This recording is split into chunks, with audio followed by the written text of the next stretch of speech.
You're listening to NGSC Sports Radio. Hear us live on ngscsports.com, where you can get awesome analysis for all things sport. Or check out our podcasts on iHeartRadio, Spreaker, iTunes, TuneIn, and much more. For our latest videos, head to NGSC Sports YouTube channel. Follow us on Twitter at NGSC Sports and like us on Facebook. NGSC Sports. We never stop.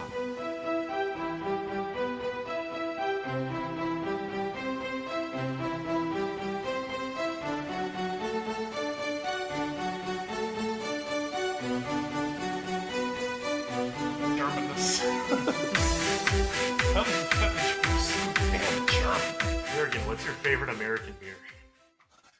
Jurgen, who's your favorite journalist named Wes Bradshaw? I get it to be you. Yes, that's so funny. Jurgen. But, yes, unfortunately, can't do the USA or Paraguay match, unfortunately. I would really like to go to that, but I just can't make it on this one, old friend. Oh, well.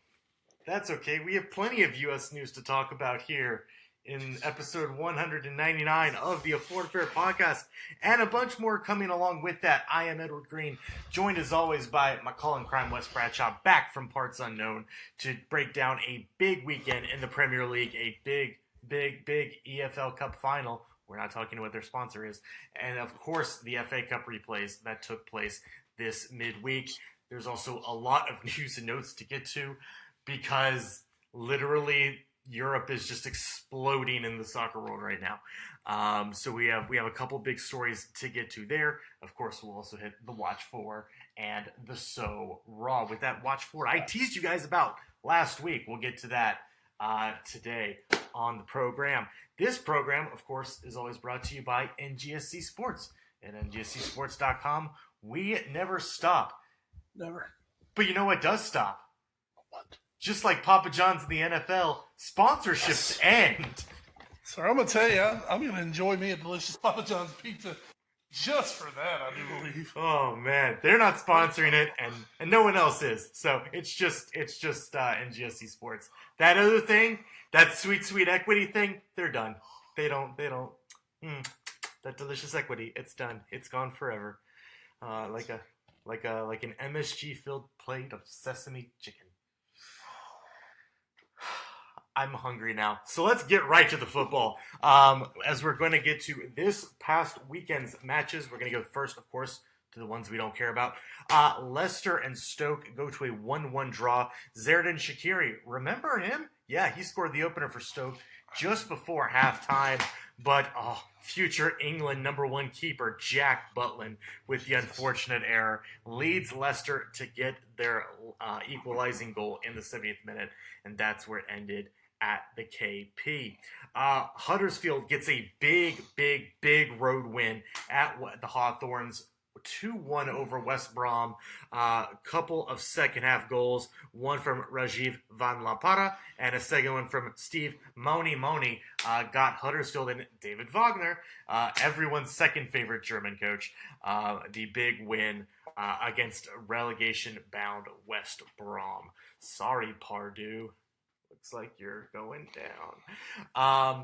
So you're telling me West Brom are playing like Pardew? Yeah, that is good thing. Burnley draws Southampton 1-1. Ashley Barnes thought he'd gotten the winner in the 68th minute for Burnley, but Benelo Gabbiadini, there we go. Gabbiadini. One day I'll get that right. It's not today, though. He gets it level in the 90th minute to get Southampton a very important point. What would you think if Gabbiadini played for Celtic? Or maybe Ajax? Oh, I love Ajax. Did you know there's a South African Ajax? Do you know there's a South African team called Orlando Pirates? Is there really? I shit you not. They have the coolest logo maybe ever. Wow. Interesting. Look them up sometime. No wonder they got a World Cup a couple years ago. Brighton and Hove spanked Swansea 4-1. Glenn Murray with a brace in that one early to get Brighton and Hove started off right as they got a big victory there. Bournemouth draws Newcastle 2-2, coming back from behind at the Vitality. Dwight Gale with a first-half brace had Newcastle flying, but Adam Smith and then everyone's favorite dreamboat, Dan Gosling, in the 89th minute saved the Cherries, and future Arsenal manager Eddie Howe, their blushes as they get a point at home. Watford beats Everton. Troy Deeney, Fat Drake, 79th minute goal. Everton is terrible. They're really bad. Like they're just bad. I don't. And now apparently reports are that Fat Sam wants to send his winter signing Sink. Mm-hmm. Apparently wants to send him back to Turkey. Wow. Yeah. Good signing, guys. Since coming, he started 2 matches and substituted in. And other than that, just doesn't play. Man, your transfer board is on fire right now, Everton. I saw so much stuff today about Everton, how they're going to do like a complete summer clear out. You mean like last summer? And that includes Fat Sam. Yeah. Oh, that team is just bad. Crystal Palace 0, Tottenham 1. It's that man again, Harry Kane, with a goal in the 88th minute to save Tottenham with his big, meaty English forehead. 4-time one-year wonder. It's amazing.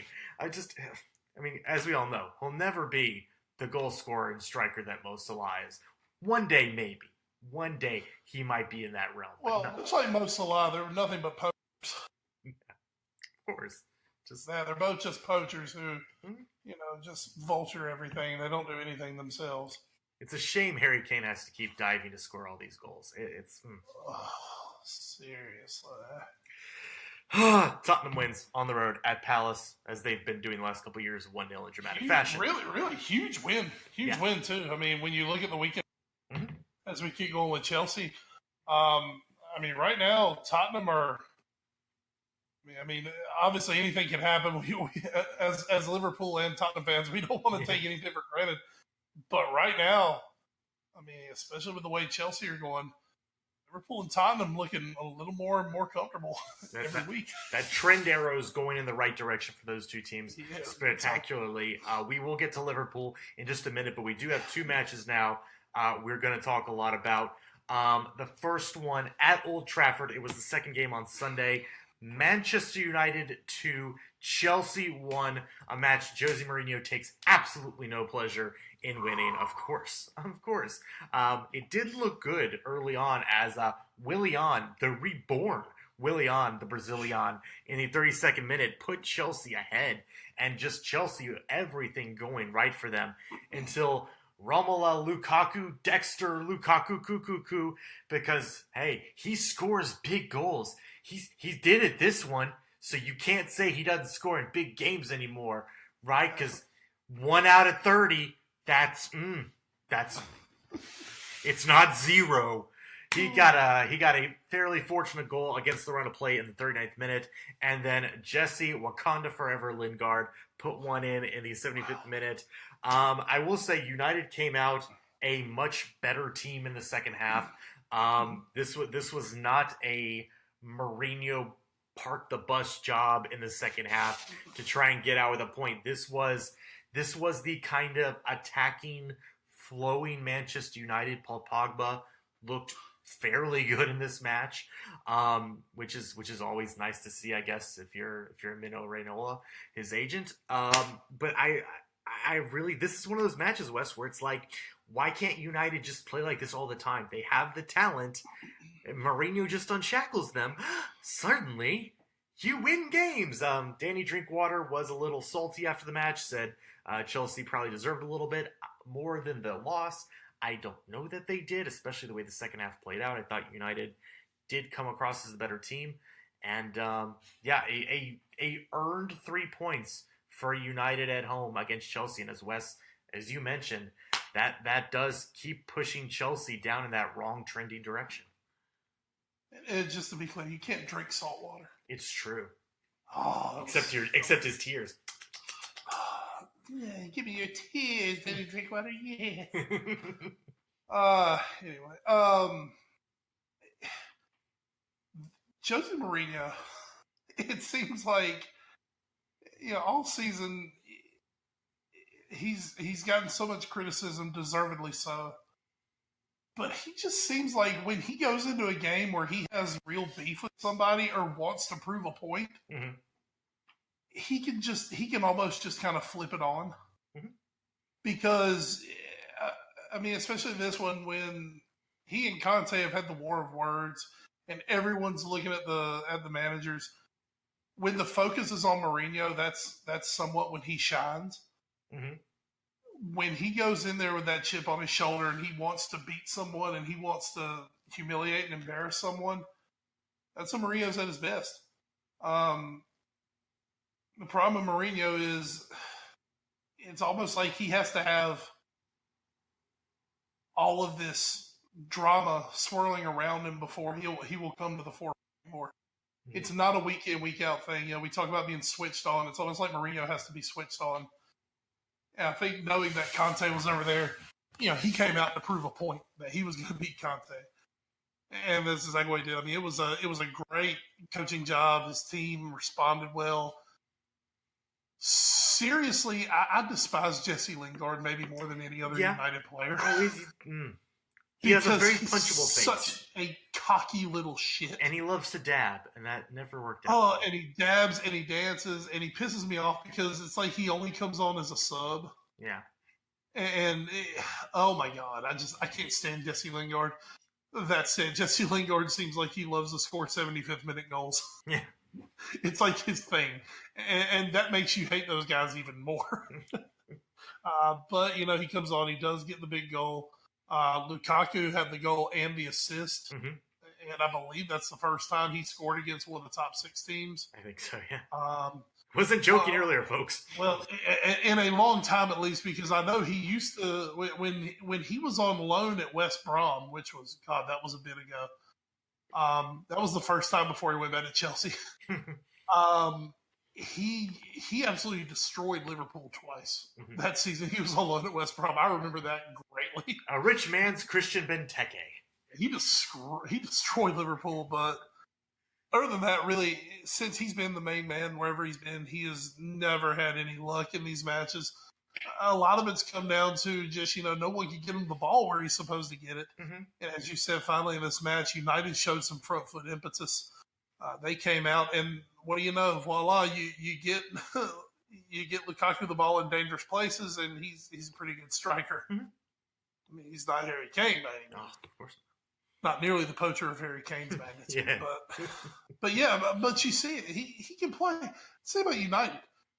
You look at the roster United have, they've got some really good players. Yeah. They've got guys who didn't cost a shit ton of money for nothing. Yeah. Now the thing is for United, it's almost like these big names sometimes, like we said about Mourinho, it's like they have to motivate sometimes to want to do something. And, when they play the bigger matches, it seems like it comes out a little better. It's going to be interesting in a few weeks. When Liverpool come to Old Trafford, which United are we going to see? Mm-hmm. I don't know. Once again, I think if they try to open up with Liverpool, signing their own death warrant, but as most teams are. But we'll see. We'll see what Mourinho we get that day. I guess we'll put it that way. We'll see what we get that day from him.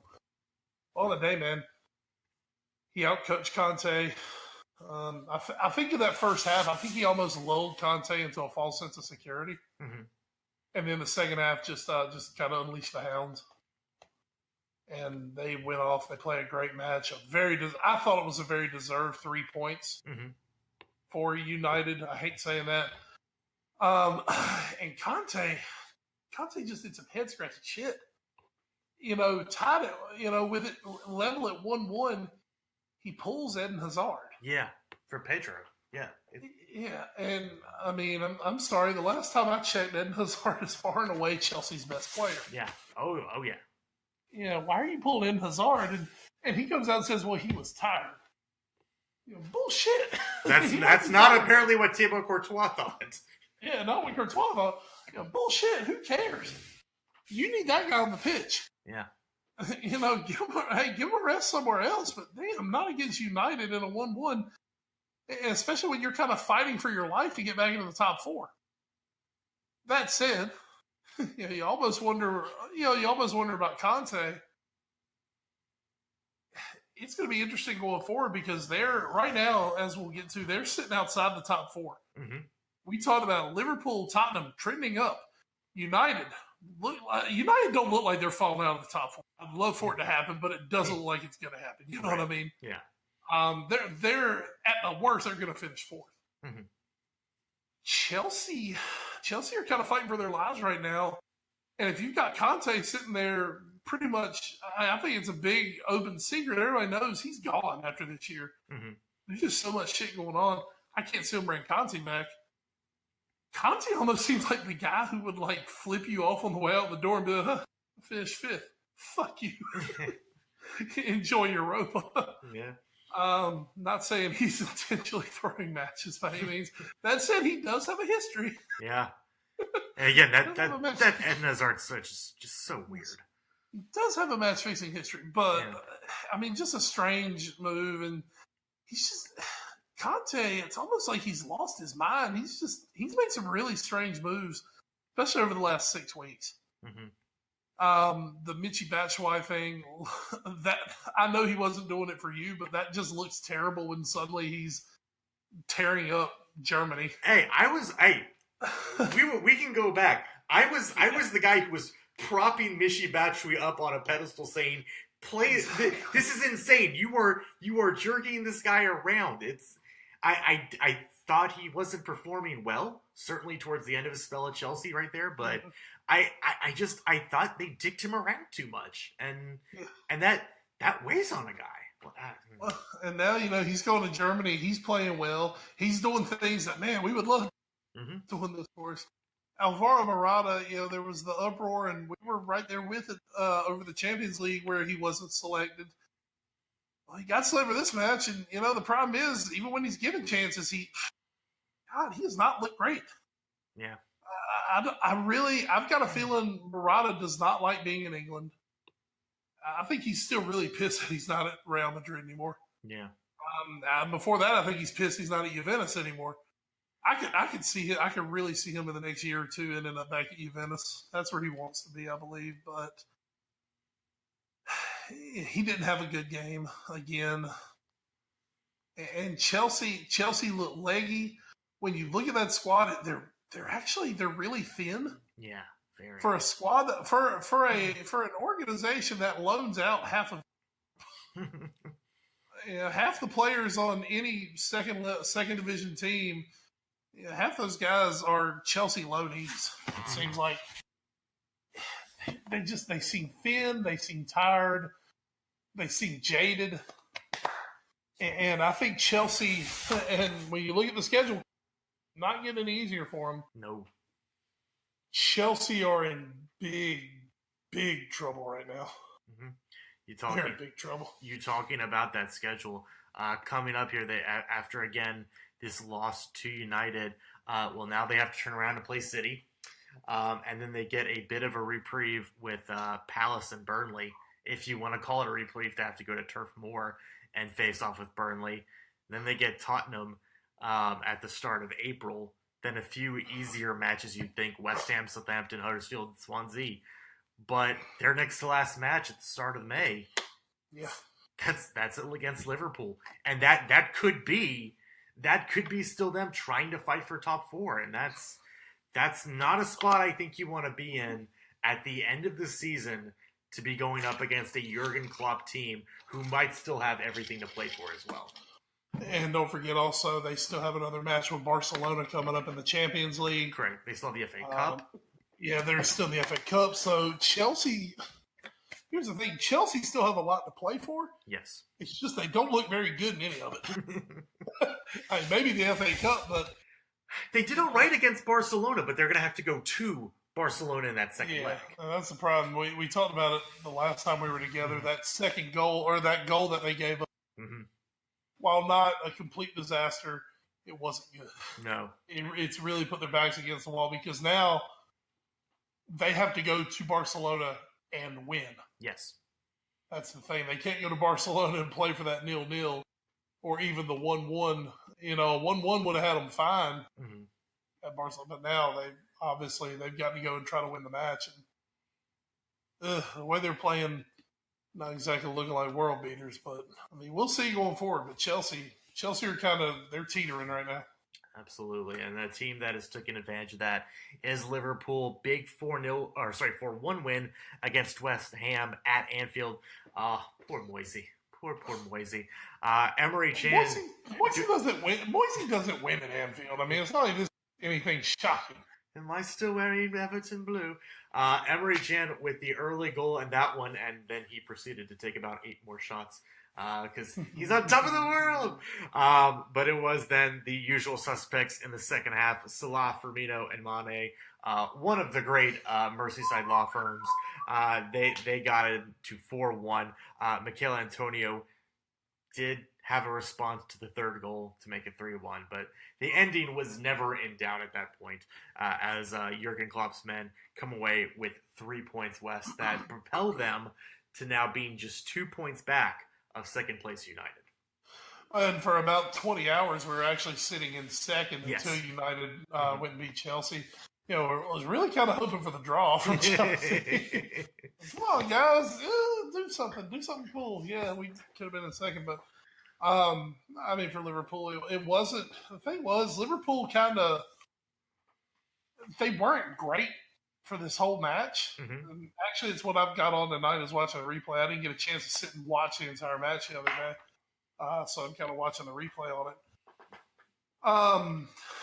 They weren't great, but the thing about Liverpool is Liverpool may be the most dangerous team in Europe when it comes to a 10-minute spurt. Mm-hmm. You know, Liverpool, it's not like Liverpool, okay, hey, in the 10th minute, then we score in the 5th minute, then we score in the 70th minute, then we score in the 9th minute. You know, usually when you look at Liverpool scoring charts, you'll see, you know, hey, we scored in the 10th minute, then we scored in the 30th minute, the 34th minute, and the 42nd minute. You know, that's how Liverpool goes. Liverpool, they get on rolls, and when they get on these rolls, they are next to impossible to try to contain. When they've got teams on their back heels and they're connecting those little quick, intricate passes that they do, or they're getting a ball on the break, or somebody's flipping a ball in, Liverpool just gets so dangerous. And that's kind of how it was with West Ham. You know, looking at this match early, for a lot of the early 20, 25 minutes, West Ham were right there with Liverpool and were giving them problems. Arnautovic for West Ham had a really, really good first half. Had a shot from range that Loris Karius had to get fingers on to get it on the crossbar to keep it out. I mean, just a fantastic shot and a great save. But Liverpool do turn it on. They get their goal before halftime. And then they just kind of come out with a flurry in the second half and put West Ham away. West Ham they just don't have hardly any firepower. Arnautovic's a good player, but after him, it's just kind of lacking overall. Yeah. And as we know, Saturdays are for the boys. Mm. And anytime he comes to Anfield, you can just about go ahead and put an L in the book before the match even starts. He doesn't win at Anfield. He is kind of like a personal Clemson in Chapel Hill. That's what he does. He goes, he loses at Anfield. Good win for Liverpool. They're looking to keep the some of that momentum going. This, of course, their first match in 10 days after the shellacking of Porto in the Champions League. They had taken a nice warm weather trip to Marbella on the south of Spain. Lovely place, that Marbella. So to come back, get the big win. You know, the thing is, these are matches, and this is showing the maturation of Liverpool, the maturation of Jurgen Klopp's project. These are the bogey games that in the past give Liverpool problems. Mm-hmm. You know, when teams organize and they're going to shut you down. But, you know, Liverpool, they found ways to get around those teams. And I mean, that's what's always been. I mean, look at last year. Liverpool squeaked into fourth last year and absolutely decimated the other five. Yeah. Mm-hmm. I mean, you know, City, Tottenham, Chelsea, United, Arsenal, Everton, I think they dropped maybe a total of maybe 4 points to all of those teams. Maybe, yeah. Maybe 4, maybe 6, but just dominated and had to squeak in a fourth because, by God, we turned around and fucked these matches up like they were going out of style. And they've had a few this year where you're going, oh, God, are you serious? Swansea, West Brom, there have been a few, but for the most part, this is a Liverpool team who seem to have figured out the bottom of the table. They figured out how to start breaking those teams down. A good portion of it has to come down to the individual brilliance of a Mo Salah. Mm-hmm. Roberto Firmino's having the best season of his life. It's like something's clicked for him. Mane, everybody was talking about how crappy a season Mane's had, and he's now scored as many this year as he did all of last year. Oh, no. And it's the end of February. Yeah, I mean, he had 13 goals last year. He's got 13 goals right now. So, yeah, he's been real shit, hasn't he? When your third forward has 13 goals. I saw a great little thing this week. It was a picture of Mane, Salah, and Firmino, and it said combined 66 goals. And then it had a picture up top. It was, let me think, Lukaku, Pogba, Martial, basically the entire United attack field had less goals than Liverpool's 3. So it just shows what a spectacular season they're having. Mm-hmm. It has been. I mean, it's special when you've got a group doing what they're doing. It's special. Right now, Virgil van Dijk, shit. I would throw Southampton a tip right now. You pay for the meal. You paid $75 for the meal. Shit, here's 5 just for the thank you. That defense has really stepped up. Mm-hmm. And right now, there are a couple of, however we see, a couple of dodgy calls away from Spurs in that Spurs match. There are a couple of calls, either way you want to look at them. If they had won that match, I mean, they're sitting in second place right now. Mm-hmm. So Liverpool, they're having a good season, really starting to come through. And I'm really excited about the run-in as well as what's going on in Europe. Yeah, a lot to be excited right about now. And especially just looking real quick at their run-in. I mean, at this point, Liverpool... Yeah, we played most everybody. Yeah, they basically have, again, the match coming up March 10th, Saturday against United. They have a Merseyside derby in April at Everton that could be tricky, but you expect Liverpool to get a win there. And then, as you mentioned, their only real hard game left on the schedule besides those two is Chelsea in that next last match.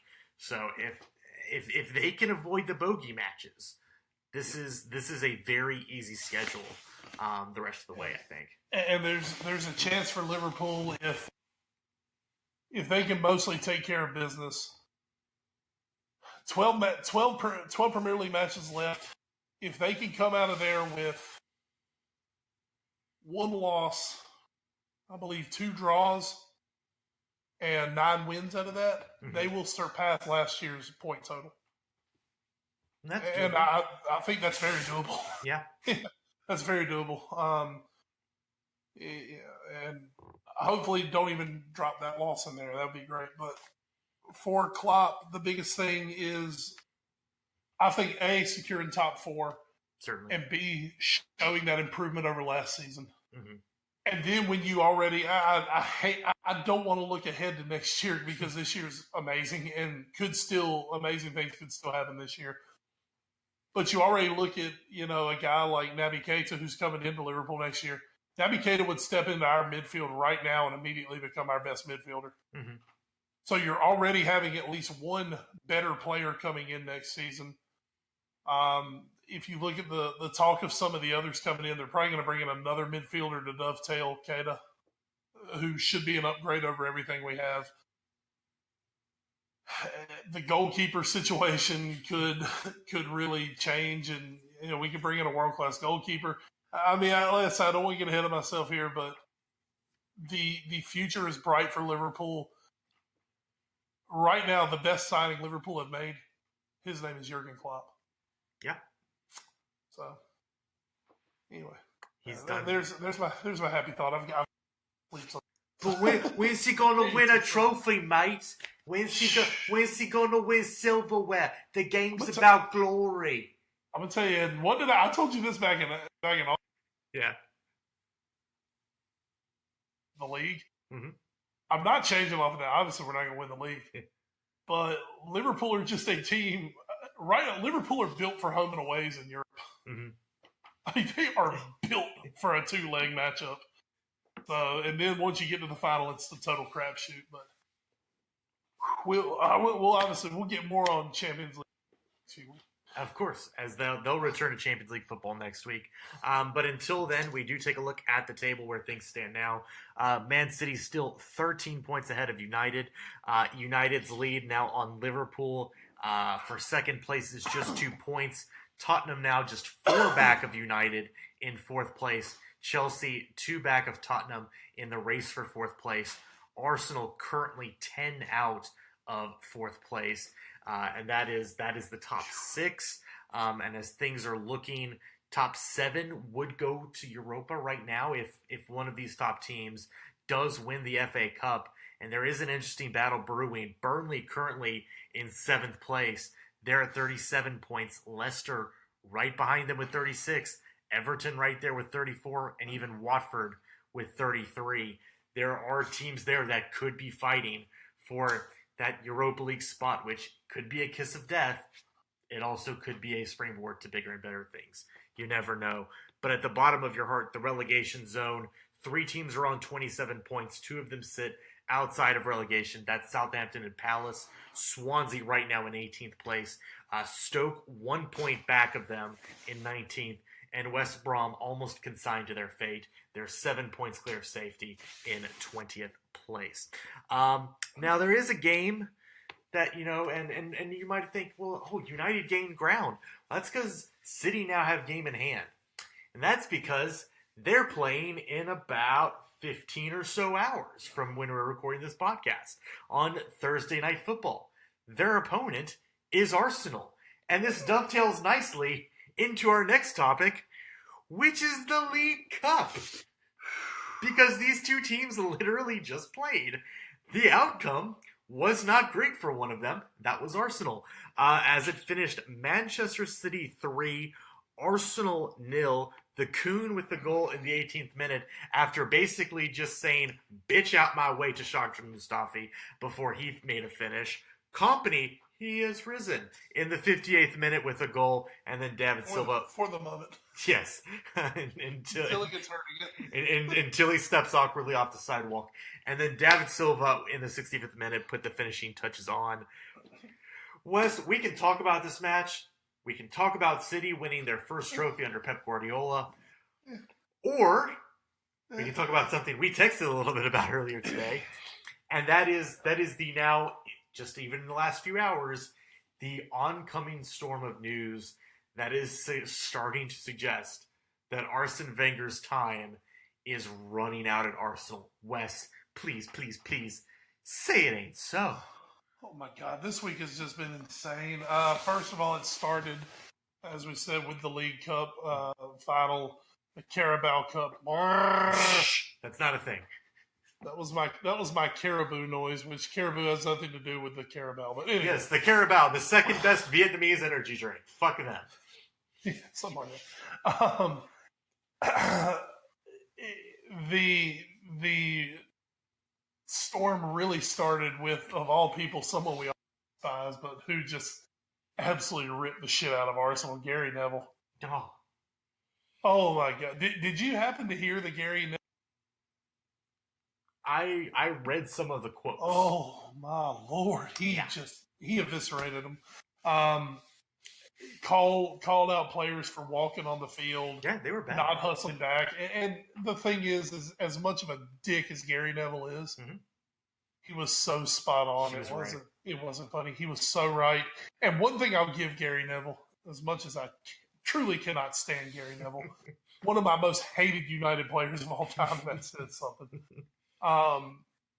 Gary Neville, you can never accuse Gary Neville of loafing or lacking lacking energy going forward. Energy going forward. I'm tracking back. Yeah. I just can't think of my word I want to say, but you can't hustle. Hustle, drive, whatever. Gary Neville had that in spades, and he was a little rat-faced dickhead, but still. So I have zero problem with Gary Neville players out because that was him. Mm-hmm. Gary Neville is not the supremely talented, gorgeous player of the ball that a lot of these Arsenal guys are. Mm-hmm. He was a street fighter, and he went at people and he did what he had to do, and he went to war and he was there to win. Arsenal are so far from that attitude in their team, it's not funny. Mm-hmm. Guys who were called out were Mustafi was called out in there. Xhaka was called out in there. People have been calling out Mesut Ozil. Jeez, it seems like there's some other guys who've talked about Mesut Ozil. Weird. Hey, Arsenal, great job giving him a £350,000 a week contract for a flair player on a team that needs some spine. Instead they're going to make him one of the highest paid players in the Premier League. Way to finally spend the money, boys. Jesus Christ. It's just been a disaster. And then on top of it, you watch the Aubameyang, and it almost looked like he almost think on him already, as he didn't look like he was fully committed, I think is what I was going with. Let's be a little fair, just real quick. Aubameyang has had issues like this in the past. Yes, he has. He has not always, and this is more to the point that maybe this wasn't the best of signings for this particular Arsenal club. That this is not the first time. I don't want to say Aubameyang quit, but that his full 100 effort was not in it in this one. And you mentioned two other guys, and Mustafi and Xhaka. If we rewind the clock, I don't know, like 16 months. These are two guys that we were like, when they signed that summer for Arsenal, we were saying, oh man, shit, Arsenal's finally getting their act together. They got strength. They're building that defense and that spine. And hell, if they can just get a striker, this team is going to be super dangerous this season. And they started off okay, but they have just turned into gigantic busts. Well, and you're hearing stories coming out that I think it was Ian Wright, who's a famous Arsenal player from back in the early 90s and the 80s. Great player at Arsenal. He's come out saying that guys basically turn up to training when they feel like it, that they do what they want on the field, that there's no one's holding them responsible for what they're doing, what they're supposed to be doing. There's no taskmaster. You think about the top teams in this league. You think about the Mourinhos, the Poches, the Klopps, the Guardiolas. Those are managers who are out there, and you know what? You're going to do what the hell they say, or you're going to pay the consequences for it. Now, don't get me wrong. Guys love to play for Klopp and Poch and Pep and obviously Maria, but those guys are also going to hold your feet to the fire. And if you're not doing what you're supposed to do, you're going to pay for it. At Arsenal, it's like there's this hierarchy of players. They're going to play. It doesn't matter what they do. They're going to play. And, there was one voice in the locker room that tried to hold guys to a standard, tried to hold their feet to the fire. Who was that, Wes? Man, they all hated that guy. And, I'm sure they solved their problems when they got rid of Chilean wonderman Alexis Sanchez. But, now since Sanchez has left, there was the match where, Mkhitaryan, Aubameyang came in and had the big matches. But, man, suddenly, once again, when they go up against real competition, they folded even easier than usual. Yeah, that was miserable. It was absolutely pathetic to watch. And it was a disgrace, and it was terrible. And now their reward is they get to turn around and play City. And City could pretty much effectively end any chance of them making the top four. And I think they're going to. Even though usually teams will win the League Cup and have a dip in form afterwards. City might. It ain't going to be against Arsenal this week. Yeah, and that's what I was trying to think. Could City, with the League Cup just happening, they're going to have a match on the weekend against Chelsea. They're going to have a Champions League match coming up next week. Yep. Is this the match they kind of let up a little bit, especially at Arsenal? Does Arsenal maybe turn it around in this one and actually put in a spirited effort and kind of catch a City team that might have rotated a little bit, might just be feeling, you hate to think all of a sudden that big Arsenal, are the banana peel game. But that's kind of what this Arsenal team is right now for this City team. And I don't see it happening. I think City have a mindset where Pep's going for things. And I think he's going to look at it as, if we go out there and lower our standards, then that could have a worse carryover than anything else. Sure. So I think they're going to be ready. I think they're going to be ready to go for him. They're going to be ready to play. And yeah, City do have a big week ahead of them, but I think City are going to come out there very professional and be ready to play. Arsenal. Oh man, I'll tell you, and what makes it even worse. Mm-hmm. And those fans are so riled up and so pissed off right now. Yep. Arsenal are going to get the first sign of things going wrong on Thursday. Arsenal are going to get eviscerated. Mm-hmm. And as we said, this is not a team that has much mental strength at this point. I mean, this could get ugly. And now, and of course, this is the English media pushing, sure. As we know. It's come out that the board and the players are both turning on Wenger. I think the one thing in Wenger's back pocket, I don't think they will fire him in the season. Mm-hmm. Yeah, I agree. Because of everything Wenger has.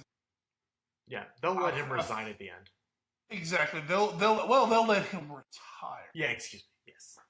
Yeah, he'll retire. He'll decide, it has been a good run, and now I want to go smoke cigarettes and wear skinny pants in Monaco. But I think that's the one saving grace for Wenger right now. But also the fact that they're not playing for anything anymore. They're done. Well, they do have Europa League.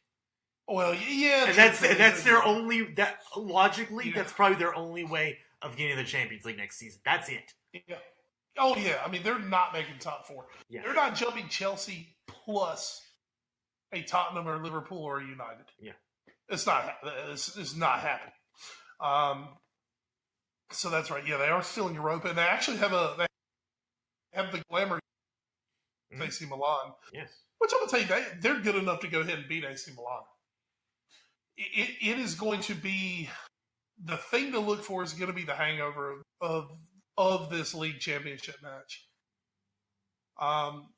Do Arsenal try to get back on the horse and try to turn things around, concentrate on Europa, just concentrate on trying to play good football?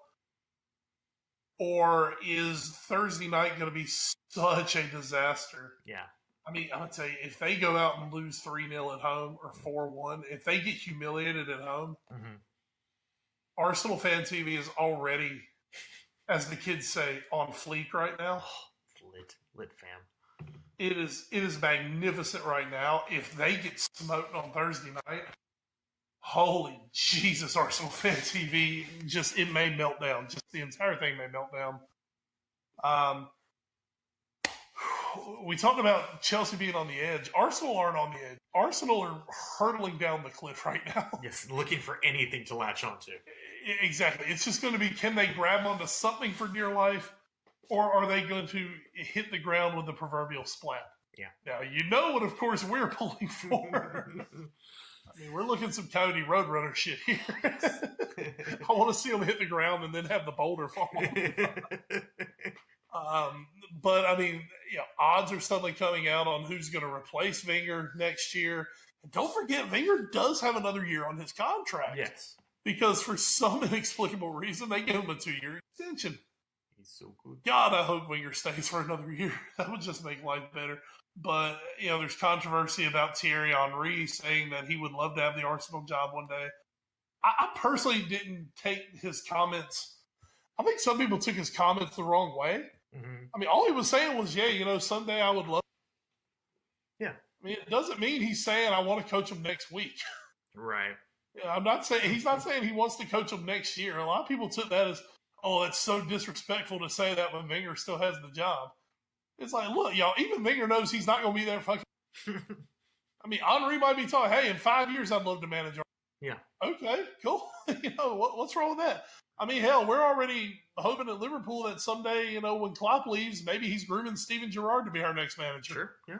I mean, hell, that's what we would love to see at Liverpool. So, okay. Steve said, I'd love to manage Liverpool one day. So did Xabi Alonso. Hey, fantastic. Sure. We love you both. So, but at this point, it's just more, more wood added to this fire. Mm-hmm. And for me, this might be the brightest and hottest that this fire has burned in the 21 years that Arsene Wenger has been in charge at Arsenal. Yeah. It seems longer. I was thinking about what to say about this, like at the start of the week after the Sunday match, and I just I was angry at Arsenal at how pathetic they looked on Sunday, and I just how could this be allowed to happen, and just the complete lack of pride a lot of these players seem to have, mm-hmm. and as the week moved on, and I kept thinking about it, my anger changed to something else. And it was indifference, because we've done this before. Now we're almost to 200 episodes of the Afford Affair podcast. We've had a lot of talks. Well, we've done a lot on this podcast. Jose Mourinho is a very frequent topic of our talks here. But we've done this Arsenal talk before. We've done it, and I was thinking, when you're in a relationship. And things are going bad. It's not when you're fighting all the time. It's when you don't even care about fighting. When you're thinking it's not even worth it. And that's where, now obviously as a fan, from the fan perspective, I'm loving this. This is amazing and I hope it never ends. From a more neutral journalistic perspective, I'm just tired of it. I'm tired of going through this same sort of story about Arsenal and Wenger and these shitty players on a near monthly basis. I'm done. I'm done talking about it. And I think, even though they may not have wanted it to come out that way, I think the Mirror article you're referring to, I think that's them kind of saying the same thing, is we're done. We're tired of how this is going. And look, he's been there 20 years. He's had a great run. But he hasn't won anything in a while either. Like, well, but that's it. Except the FA Cup. Excuse me. Except the FA Cup. But here's the thing. Here's the thing about that. You're Arsenal. You're a big fucking club.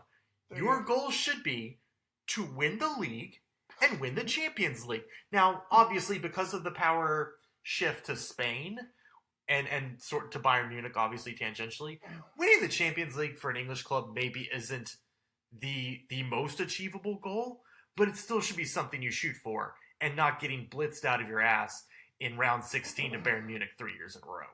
It's and you should be pushing to win the Champions League. You should be pushing to win the league. What's the closest they've been in the last little while? Second to Leicester, and they only finished in second because Tottenham collapsed in the last month. Like, that's it. And nowhere else would this be tolerated. We've seen the Premier League. We've seen how fast turnover's been. Arsenal have did this to themselves, and I think they finally sobered up, and they're done fighting. They're done with everything, and now all that's left is that quiet period where the divorce papers get signed, they shake hands, and they walk away. And it's sad, but that's I think where we are now. So, and again, as a fan, I'm loving this. This is amazing. Oh yeah. Oh, it's magnificent. I mean, as someone who enjoys watching is great. This is the tits. We love this. But it's just it's so crazy to think of because, like you said, everyone else, you know, you look at United are the exception here to start with. That Alex Ferguson went out on his own terms and he retired, and who kept winning. He kept winning Premier League titles. And he won until the end. He won until the end. You look at every single one of their other competitors. You know, just in the last decade. Mm-hmm. You know, Rafa Benitez won the European Championship, and eventually was forced out at Liverpool. Mm-hmm. Now that also had some things to do with ownership, but he was forced out. Kenny Dalglish was forced out. Brendan Rodgers was forced out. Roy Hodgson, who you notice I skipped because I don't accept that ever happened, was forced out. You know, when those guys, I mean, my God, there is no one at Liverpool club beloved than Kenny Dalglish. Rafa Benitez is a cult hero at Liverpool. When things went bad, they made a change. Mm-hmm. At Chelsea, don't even get us started. Well, I was about to say, what are we on now? 4 straight seasons where the the Premier League title holders get rid of their manager before the end of the season? Exactly. Like, you know, and you look at Tottenham, you know, they moved on when they quickly realized that AVB was, you know, a charlatan of epic proportions. Oof. They moved. And then they got the guy they wanted. Mm-hmm. United, after Mourinho left, Moyes. Oh, God, he's terrible. He's gone. Van Gaal, we're giving him a little extra, but he's gone. You know, he's not good enough. We're moving on. City, my God, win the title at City. They're like, all right, yeah, we're getting rid of you. I mean, Mancini and Pellegrini both won the title, and we're moved on at City. These are the clubs. These are the top clubs now in England. And they are making the moves because they understand that the arms race isn't just players. Right. The arms race is the front office. The arms race is the manager. The arms race is who can stay ahead of the curve. And with Arsenal, it's just, oh no, hey, man, you remember the Invincibles? Man, that was all. You remember in 2006 we got to the Champions League final? Oh, man, remember Arsenal's won the Premier League like 2 or 3 times? But he's done none of those things in the last decade plus. Yeah. All he's done is finish 4th, get them their Champions League money. Mm-hmm. And the thing is, for a long time there, until Tottenham and first City and then Liverpool once again kind of got themselves back on track, finishing 4th, it wasn't that difficult. Mm-hmm. You knew you could finish 3rd or 4th. No big deal. But now there are 5 other teams other than Arsenal that, you know, there are 5 other teams that are assembling squads, getting the top managers, going and getting the players that their managers want and need, identifying the right guys to bring. You know, they've all got the new stadiums or the revamped stadiums now. Mm-hmm. You know, that was Arsenal's thing for a long time. Oh, you know, hey, at the Emirates. That's great. I mean, you know, United style Old Trafford, Liverpool are constantly trying to add to Anfield to up that. You know, Tottenham have built a new stadium. City have built a new stadium. Chelsea are about to build a new stadium. All of these clubs have come in and done the revolution Arsenal used to do, but no longer do. And for some reason, the Arsenal board just keeps hanging on to Wenger like, oh, well, man, we think he can recapture the glory. No, you don't recapture anymore. You move on and find the next guy who's going to do it. Is that romantic? No. Is it show the loyalty? No. And yes, everyone would love to have an Alex Ferguson. Sure. Who stays for 30 years and makes you the dominant force and wins the Champions League, wins Europe, wins everything, wins Europe, wins the champion, wins the league, wins the FA Cup. Awesome. That doesn't happen. It's a different Premier League. It's a different age now. Yeah. And also, the word I just used, age. You're looking at a 68-year-old manager now. Yeah. I mean, when he's going up against, Mourinho's kind of an elder statesman himself. I think Mourinho's around 50. Mm-hmm. Still 20 years younger than me. You've got Klopp, who is in his late 40s. You've got Pochettino, who I think is in his 40s. Mm-hmm. You've got Guardiola, who I believe is in his 40s. Mm-hmm. You've got Conte, who I believe is in his 40s. You've got these younger managers who, they're ruthless, and they've got the balls to go out and try new, because they know they have to keep their job. Mm-hmm. They don't have a 20-year status quo. If Pochettino didn't get it done at Spurs, they would have moved on. If Klopp turned out not to work at Liverpool, mm-hmm. Klopp would go on. Once again, we know about the other clubs. Yeah. We've seen what they'll do. Arsenal are the only ones who are afraid. It's like they're terrified of change. Mm-hmm. They are, for lack of a better, they are our grandparents. Yeah. Hey, I went to my grandma's house my whole life until she had the same chairs. She had the same pictures on the wall. She had the same decor, the same old piano. Nothing changed mm-hmm. ever. And that's kind of what Arsenal are. Yeah. Arsenal think that one big signing, one big name, big money, it's everything. When right now they're not at that level. Mm-hmm. Liverpool are a team that with two big signings, Liverpool could suddenly become a real contender for the Premier League title. Tottenham, I think Tottenham are one or two really nice signings away. United seem like they're a few defensive players away. Arsenal were in that position. They are no longer in that position. Arsenal need to overhaul that entire roster. But the problem is you've also got to overhaul that mm-hmm. and that entire coaching staff. Everything needs to change at Arsenal. They need to almost burn it to the ground or whatever.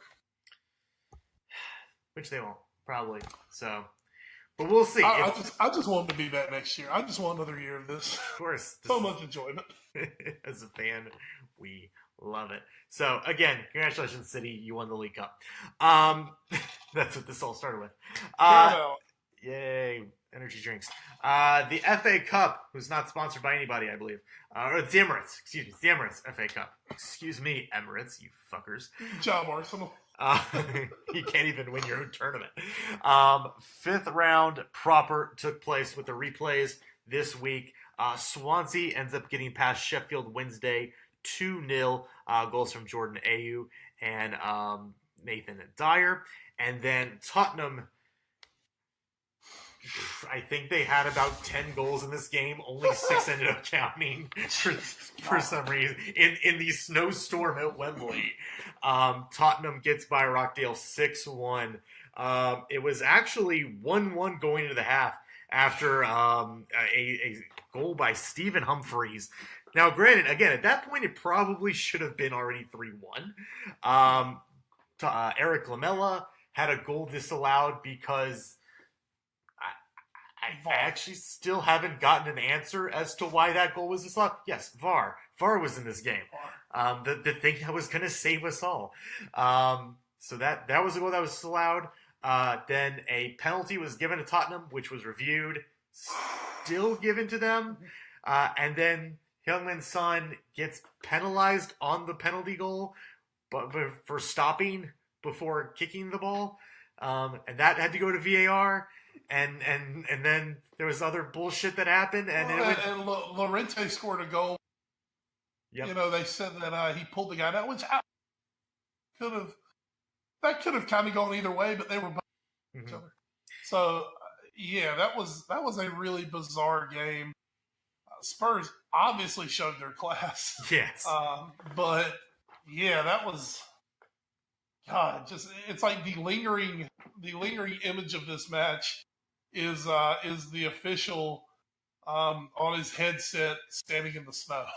Tottenham, so far in this month, making the best and worst cases for VAR in the Premier League, I think.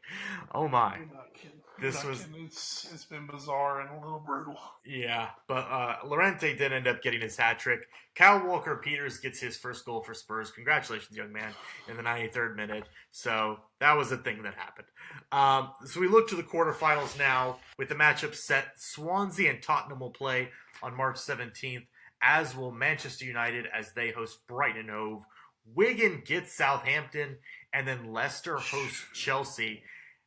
And I mean, at this point, Wes, I mean, we could have a Tottenham United, Chelsea, and then either Wigan or Southampton semifinal. And if you're one of those three teams who draws Wigan, I mean, obviously Man City is the cautionary tale, but you have to think, well, I'm in the final. Yeah. They just seem to beat City for Yes, exactly. I'll tell you from a Tottenham perspective, just the way things are shaking out here, I think Tottenham had to feel good if this is what they want to do. True. Of course, there's always the question of, does Pochettino want to go win the FA Cup? I'm of the opinion when you get deep into these tournaments and things, and you can see what's out there. I mean, here's the thing. City were the odds-on favorite by everyone against everyone. City are gone. That means everything's wide. Chelsea are no world beaters. Tottenham have shown they can beat United. So to me, it's like, why not Spurs? Yeah, I agree. I mean, really, why not Spurs? And if you go ahead and you take out Swansea. I think Pochettino would be it would be a very bad move for him to kind of disregard the FA Cup. Because that, to me, and I'll just finish up real quick. To me, that is the one thing missing that validates what Spurs have been doing over the last 4 years, which is building this young, exciting team. If you put silverware on that team, it could vault them to the next level. Absolutely. And I think the only reason they wouldn't go for it if they got past Swansea, because at that point you're playing then single games in the semifinals and finals. Exactly. The finals will be after the end of the season. The only reason I don't know is it if they make a deep run in the Champions League. And then that has to be factored in. That's about the only reason I would see at that point, if they make the semifinals, that they wouldn't end up going for it. And here's the thing. Here's what your schedule. Once again, you get past Swansea, it's 2 matches. Yeah. No more replays. You play the final. And they'll be at Wembley. Exactly. Yeah, I mean, you got the home field, basically. Yeah. The final Premier League day is Sunday, May the 13th. The FA Cup final would be the next Saturday, the 19th. The Champions League final would be the next Saturday, the 26th. So, I mean, I think right now, when you point of it, I think you're kind of crazy not to go for it if you've got that chance to win silverware. Agreed. And yes, it's the FA Cup. We make fun of Wenger. Wenger is as we just talked about, Arsene Wenger is a special subject when it comes to this. He has like his own wing of, reasoning that it doesn't matter for them to win. But for somebody like a Tottenham, that's what they're talking about right now. Them and Liverpool, who are both exciting teams, these great projects that look like they're coming good. The one thing that both of them need is a trophy, and that validates everything you're doing. And if you look back at the Liverpool squad that won the Champions League, you look at a few years before when they won the treble, and it's like, they won the League Cup in February. And from the stories I hear about it, it gave them this boost like, man, you know what? Hey, we're good enough. We can go win trophies. And then they get to the finals of the FA Cup, and it's like, shit, yeah, we won it. And then they're in at that point, UEFA Cup final, which is, of course, the Europa final now. And it's like, well, my God, hell yeah, we won trophies. We're going to go win another damn trophy. So they win some trophies. A few years later, when they're in the Champions League, they know they can do some things. Mm-hmm. They know they've won trophies before. Steven Gerrard's won trophies. Jamie Carragher's won trophies. Didi Hartman, they've won trophies. Sami Hyypiä, they've won it.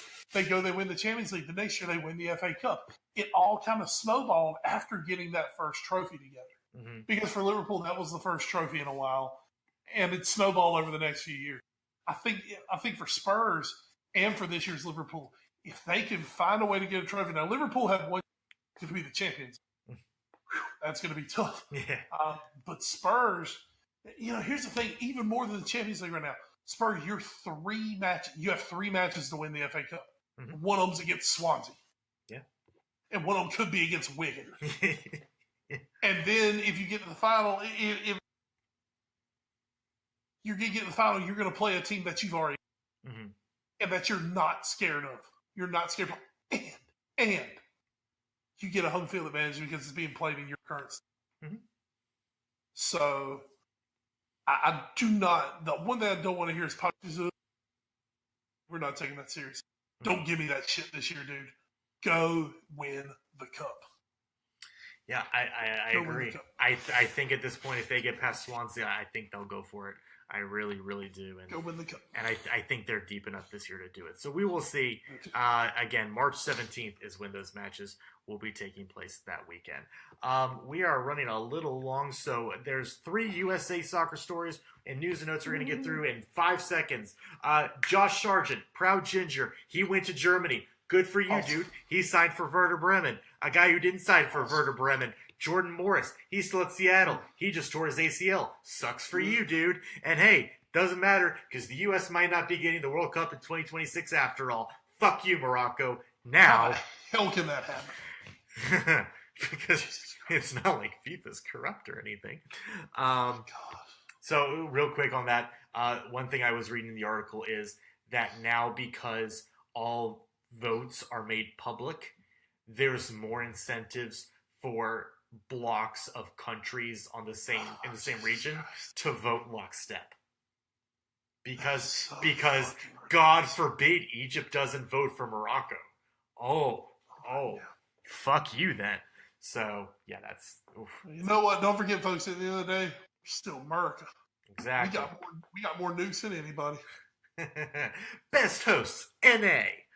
North America, baby. That's what we're talking about. So let's get to our big story. One that has been taking up most of our thought process, aside from the Arsene Wenger news. It's this Neymar story, and it's he goes down with an injury against Olympique Marseille on the weekend in a 3-0 victory. It looks like he does something very bad to his ankle, and then it starts coming out. Well, maybe he's going to miss 3 weeks. Oh, well, maybe he's just going to miss 1 week. Oh, his dad says he's going to have, or somebody said he's going to have surgery and miss a couple weeks. Mm-hmm. And then Coach Uni Emery says, no, he's not having surgery. We never said that. That's bullshit. And then his dad, Neymar's dad, comes out and says, no, he's getting surgery. And then it comes out, and by the way, he's going to miss about 6 to 8 weeks, and your Champions League second leg against Real Madrid. And then it comes out, PSG has a clause in the contract that says, well, actually, we get to determine whether he has surgery or not. So, and if you go against what we say to do, he has to then pay back the money that they. Yep. All this on top of the report that Neymar wants them to get rid of Kylian Mbappe, sell him to Barcelona, so they can bring in Philippe Coutinho, which is exactly what you want somebody telling you who all the reports are. He's going to be going to Real Madrid anyway. This is... the ankle story is obviously insane on its own, but the Neymar to PSG move has maybe become, and as someone who saw Fernando Torres go to Chelsea, the biggest clusterfuck of all time, I think. Well, the thing is, it's a clusterfuck while he's playing. Yeah. I mean, his numbers have been. Yeah. And just clear up when we're looking at the injury, that's actually more a foot injury than an ankle. You're right. My apologies. Fifth metatarsal. I know it well. I've broken it twice.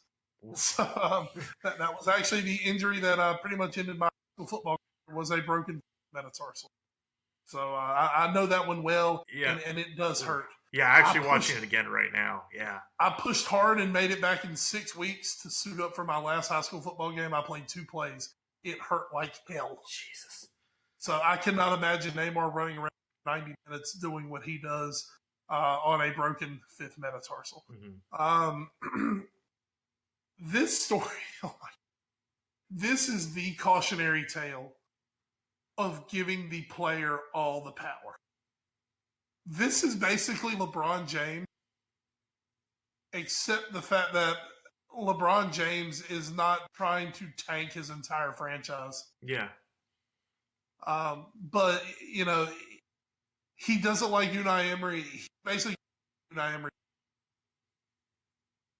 I think if he could have done it during the season, he would. They knew they couldn't get anyone better during the season. I'm going to say this, too, because once again, they're going to fire Unai Emery. Yeah. Who are they going to bring in? I mean, Poch is probably the answer, but I don't think I think the only place Poch leaves. Yeah. I think that's kind of been floated out there, like the only job. That one might come up, but that's another story. We're not worried about that. Yeah. I don't think he's going to PSG. Mourinho was the hot name for a while. Extension at United. It looks like if it comes down to a Mourinho versus Pogba, they're going to choose Mourinho. Mm-hmm. Mourinho ain't leaving. He ain't going to PSG. Ancelotti? I don't know. Well, been there, done that. Yeah. That's the thing. They've done Ancelotti. That didn't work. Well, it worked. I mean, they won the French league, but shit, that was expected. Conte might be out there.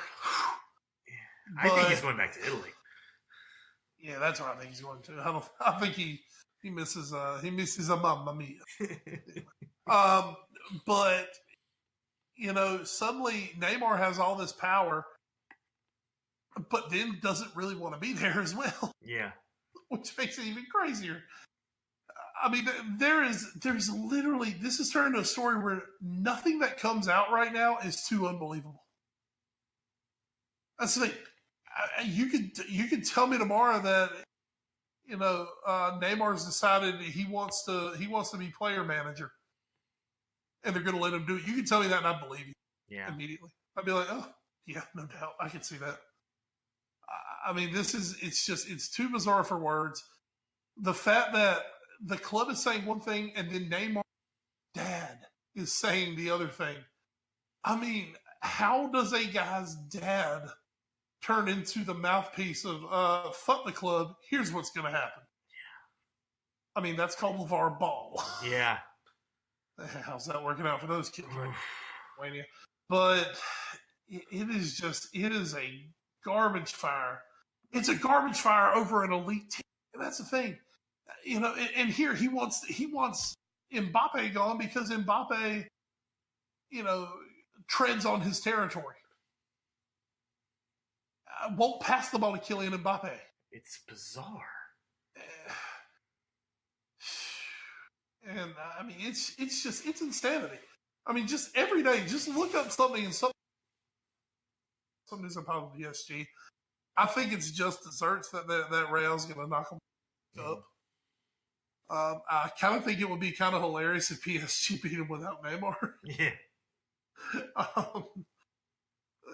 That would be pretty damn funny. And I'm going to tell you, it's not that it couldn't happen. They turned around, they played Olympique Marseille again today, beat them 3-0 again. Played for Neymar, and they had a brace. It's, they only got, what the fuck? I mean, as long as he's not United, that guy's a hell of a player. So, I mean, PSG it is the soap opera of soap operas this season. The Premier League managers have nothing just on Neymar and just PSG in general. It's been fantastic. It is a story a day. I love it. Keep it coming. And one way or another, in less than a week, they are once again going to be the talk of Europe because they're either crashing out to Madrid or they're going to shot the world, beat Madrid, and do it without Neymar. Which would be a hell of an indictment on Neymar if that happens. Oh, it'd be magnificent. Yep. It's not great for Neymar right now. There's not a lot of winning scenarios that can play out here. Well, and another thing they're talking about is chosen to have the surgery is one question: is he prioritizing Brazil over PSG? Yeah. Because one thought is, well, he wants to have the surgery so he can make sure he's in top form for the World Cup. Mm-hmm. Yep. So now suddenly you're like, wait a damn minute. We paid 222 million euros or pounds or whatever for you. You're making 50 million pounds a year. And now you're telling us that you're willing to kind of tank your season so you can go play for Brazil in the World Cup. Mm-hmm. It's a good team player. That's what you bought, PSG. That's what you bought. Damn it, he sells a lot of Nikes, doesn't he? It's good stuff. So glad you got rid of Zlatan, kept Cavani, and brought in Neymar. Oh, Zlatan. He's coming to America. Maybe, hopefully. Oh, it'd be great. Be amazing. Well, that's going to do it for news and notes. Wes, let's quickly go to the Watch 4. What are you watching in the week that was or the week that will be? Brother, truth be told, I'm going to let you have this segment because I've been working and have not. I've done hands just to watch my WWE for this week. Mm-hmm. So I've got a good little amount on my DVR. Have not seen Walking Dead yet this week, which apparently shook the world. The 3 million that watched. Yeah, whoever watched, I guess. But apparently Carl is dead. Yeah. Oh yeah. Coral. Coral. Apparently Coral's dead. Poor Coral. Which might kind of be a death knell for the show. But anyway, we're not going to get into that too much. Shows are back. The Olympics are over. So my DVR is starting to fill up with actual good TV shows again. Sweet. So I'll be back. I'll be here next week. I'll talk a little TV with you next week, but I'm going to let you have this. Well, Wes, what if I was to tell you... well, first, let's start with this. What would be your and mine's favorite television show that featured a comedian who was also a tight end for the University of Washington football team? Well, that would be Joel McHale. And what show was he on? The Soup. That was The Soup. Now, I believe you and I were both very sad when The Soup went off the air from the E! Network. But now, Wes, what if I could tell you that The Soup is back? The Soup is back? The Soup is back. I need to get my bowl ready. Well, it's not called The Soup. Now it's just called The Joel McHale Show with Joel McHale. And it's on Netflix. Dun dun. Thank you. Oh, God. Thank you. I wish we were sponsored. Yes, it's a new weekly series. Episode 2 came out this Sunday. It's every Sunday. There's going to be a new episode, and it's The Soup. He stands in front of a green screen and he makes fun of people on television. That's good on you, Joel. I'm so glad you're back. He was built for that. There's just certain guys. Don't get me wrong. I thought he was really Community. Mm-hmm. Oh, yeah. I mean, I loved him in Community. I think he's a great comedian. I think he's a really good actor. But there are some people who are just built for certain things. Yes. Yeah, he and Daniel Tosh are just built to do what they do. Oh, yes. Stand in front of that green screen and just make fun of everyone because he's tall. And hey, they are tall. Now he can say fuck, and it's not bleeped. This is your dream, Wes. He gets to live your dream of being able to say whatever he wants on television. I might have to pause this. I need to call Braxton. That was literally one of my best friends. Like everything that was happening during the week, we had to make sure that was the one show we had to TiVo. Yeah. Every Friday night, and on Saturday, whatever we were doing, we would find our time to watch The Soup together. Well, there you go. It is now on the Netflix subscription service, and again, new episodes come out every Sunday. I believe they're doing a 13-episode first season, with the hope of doing much more along the way. Yeah, I'm had to get on that. That's perfect. So again, that is the Joel McHale Show with Joel McHale. So that is the figure. And do stick around for the credits. Okay, I'll keep that in mind. do that. So that's those are those credits. Wes, let us talk about So Raw a little bit though. What's going on? What's going Folks, on, we had a paper. Oh, We had the eliminate as I like to call it, chamber elimination. It's actually called the Elimination Chamber, but I like to be cool and campy and say things weirdly. But anyway, Elimination Chamber. Sunday night came to you from beautiful Las Vegas, Nevada, a Raw brand pay-per-view. The Chamber was back for the first time ever. We had a women's Elimination Chamber match, as well as the number one contender match for WrestleMania on the men's side. Women's side was actually for the title. Alexa Bliss was in it. She defended. The Chamber matches were both good. The women's match was fantastic. That was match of the night. mm-hmm. The big segment that had everyone talking was Ronda officially signing her WWE contract. Yeah, that was awesome. We had that, and then the rest of the matches were more just kind of filler. Mm-hmm. So it's just you had all the big guys kind of right there in that Elimination Chamber match. So they weren't really spread out through the show. So the women's Elimination Chamber match kicked off the pay-per-view. The men's ended it. And those were really the two that we're going to talk about tonight. The women's match. Oh, my God, the women's match. The aforementioned Alexa Bliss was defending her title. Sasha Banks, Bayley, Mickie James, and the two girls from Absolution, Mandy Rose and Sonya Deville. Mandy Rose, I have an ungodly great crush on. She basically looks like Trish Stratus did 15 years ago. Ooh. Yeah, I love Trish Stratus. As you well know, sir, I love Trish Stratus. So Mandy Rose is right in that territory, and she's actually getting better as a wrestler each and every. You can tell she was more brought in for her stunningly gorgeous looks, but she's getting better in the ring every week. She looks more competitive. Sonya Deville's she's pretty much a badass. Does a lot of MMA style things, a lot of kickboxing, and those two really added something to the match. Elimination Chamber, the way it works, you have the pods. You have the 4 pods in the corners of the ring that 4 competitors go in. Every 5 minutes, one gets released at random. Mm-hmm. You start with 2, and then it's basically an elimination match. Therefore, Elimination Chamber. Great stuff. Great stuff. We ended up with a final 3 of Sasha Banks, Bayley, and Alexa Bliss. Bliss was the last one to come out. I guess champion's advantage you give her. Alexa Bliss had one of the moments of the night while she was still in the chamber. I think he was eliminated. I want to say it was when the Lucian girls got and they went by and they did a close-up of Alexa Bliss, and she just had the most evil smile on her face ever. And I've talked so much about Alexa Bliss, how much, I love her. She's, if I wasn't married, sir, I think I'd just go on the road and follow Alexa Bliss around.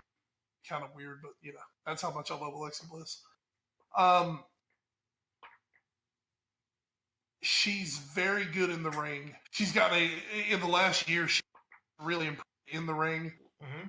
But her promos and her facial expressions just tell so much of a story. And I think that's what's made her so popular is just the way she's able to work crowds, the way she's able to give those little nuances that make matches. And that smile while she was in the pod after a couple of the other competitors were out, it was perfect. It was a fantastic moment. So anyway, as they're fighting, chamber up the steel chain sides, gets on top of one of the pods. Sasha Banks climbs up with her to try to fight her, puts her hand out to help her friend Bayley up, and as Bayley's on the way up, Sasha Banks kicks her off the chamber, basically turning on Bayley. which we had been waiting for. That happened. Those two kind of turned on each other at that point, and Sasha was able to eliminate Bayley, but Sasha was beaten down enough in it that Alexa came out and was able to do some things, and she ends up winning the match. So Alexa won the match, kept the title, and then gave just this amazing promo after the match where she was crying, she was really emotional, she was telling everyone how, you know, she was told she was too small, she wasn't good enough, she followed her dreams. You know, anyone in there, if you just follow your dreams will come true. And then all of a sudden she just flipped a switch and said, except for the fact that I'm better than all of you.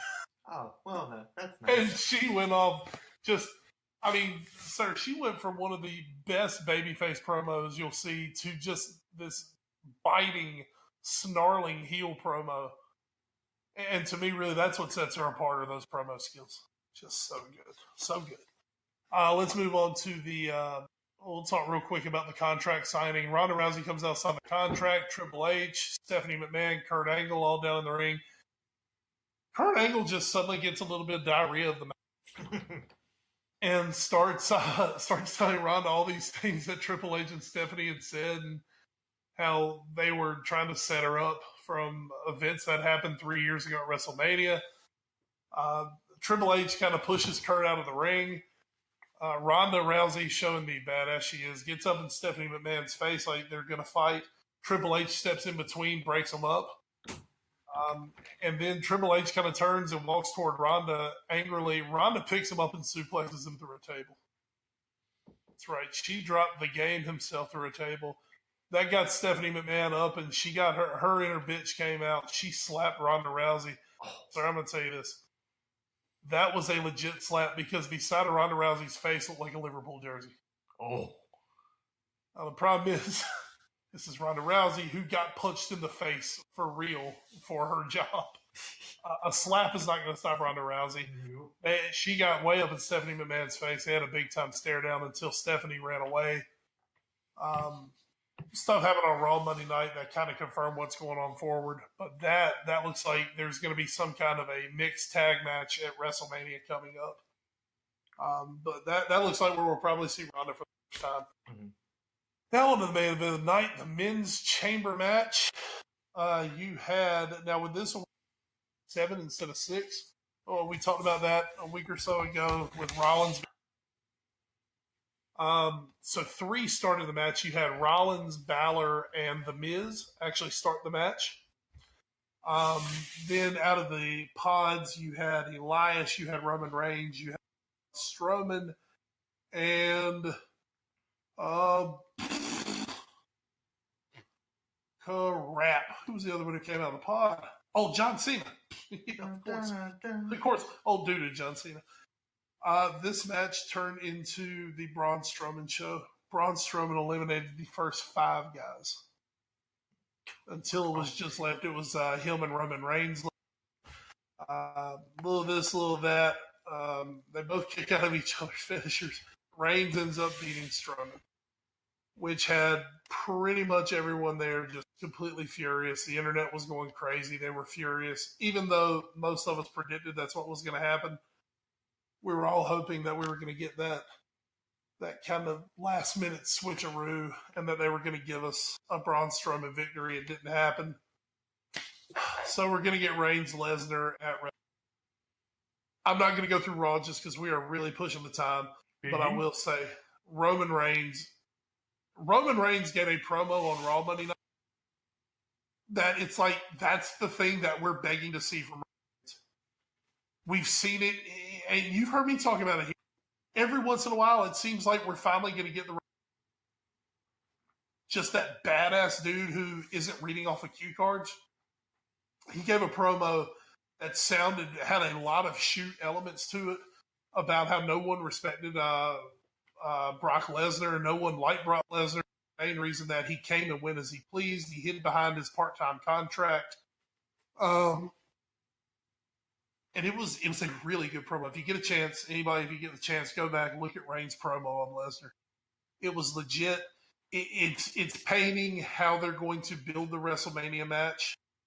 with the fact that Brock Lesnar doesn't really care about WWE, doesn't care about the fans. He's just out for himself. They're going to put Reigns over as the babyface. He's the one who shows up. He's the one who has heart, and he's the one who wants it. And I'm going to tell you, if he can keep delivering promos like he did Monday night, I'll pull for him in that match. It was really good. Really good. We'll catch up a little more next week on So Raw with what's going on, just to get everything ready. We'll talk about SmackDown going to their pay-per-view. But that's going to do it this week for So Raw because, like we said, we are really pushing the time this week. Yes, I did also see. Go ahead. Oh, no. I was just saying a lot of good soccer talk, so we're pushing our time. Yeah, and I did also see you. You really like that Big E promo. You posted that on your Twitter. Big E had a little flip there. That was nice.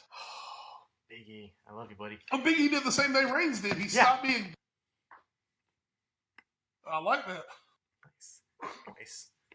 I am American Badass. So that is the Forward Fair Podcast, episode 199 in the books. As Wes said, we did have a lot of soccer talk today. We talked a lot about Wenger, talked a lot about Neymar. We talked a lot about many of the matches that took place this past weekend. And, of course, we have another full weekend of Premier League matches. By the time you guys listen to this, you'll also probably know how that Man City-Arsenal game finished. So, good job, City.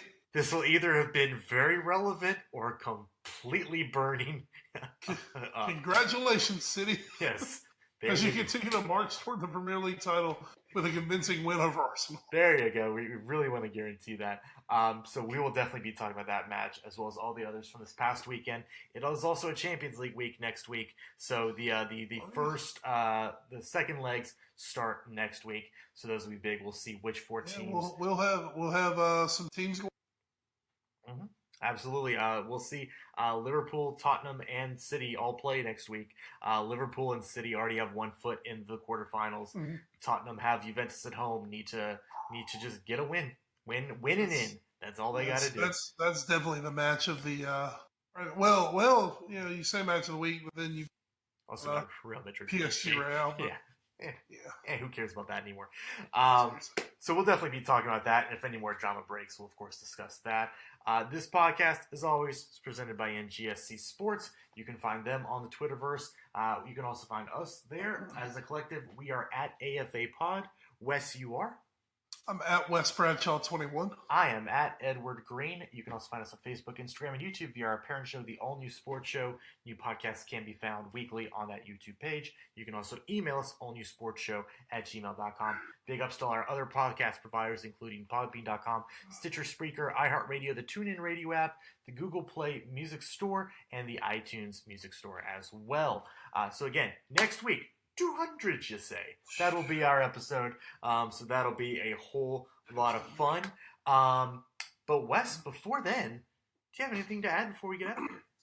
Our other sport that we love, truly deeply love besides football, is baseball.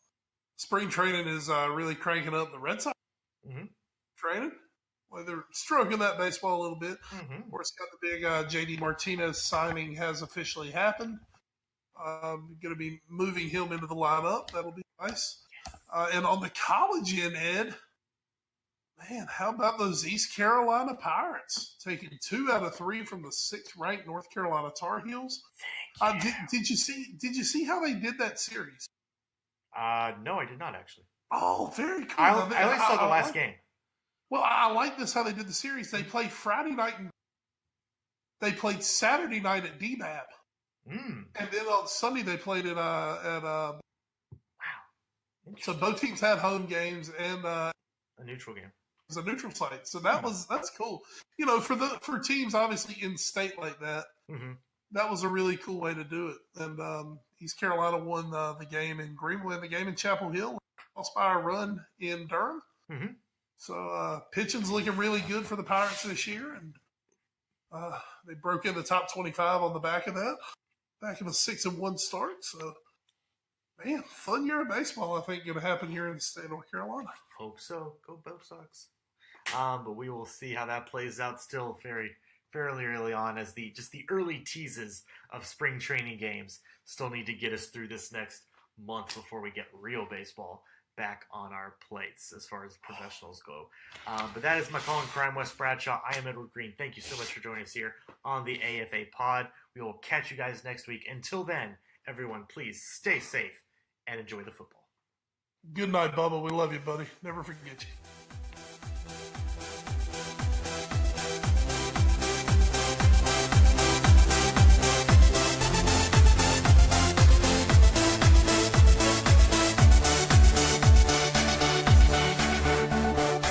You're listening to NGSC Sports Radio. Hear us live on NGSCsports.com, where you can get awesome analysis for all things sport. Or check out our podcasts on iHeartRadio, Spreaker, iTunes, TuneIn, and much more. For our latest videos, head to NGSC Sports YouTube channel. Follow us on Twitter at NGSC Sports and like us on Facebook. NGSC Sports. We never stop.